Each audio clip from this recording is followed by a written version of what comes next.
নবুয়তের ইস্যু নিয়ে বাড়াবাড়ির সরা পিয়ে মুসলিম উম্মার কানের গোড়া ফাটাই দিস ভাই।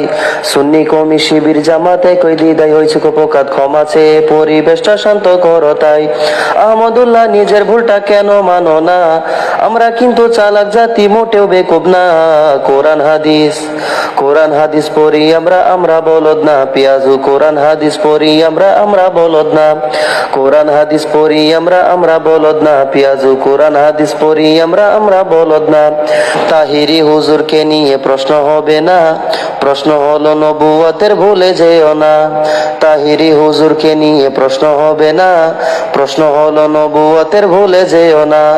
দুয়ে দুয়ে চার হয় ভাই, সবাই জানে তাই। না মানিলে হিসাব আমগো কিছু করার নাই। দুনিয়াতে নিজের ভুলটা গোপন করা সোজা, আখেরাতে ভুলের মাসুল হবে তোমার সাজা। দুনিয়াতে নিজের ভুলটা গোপন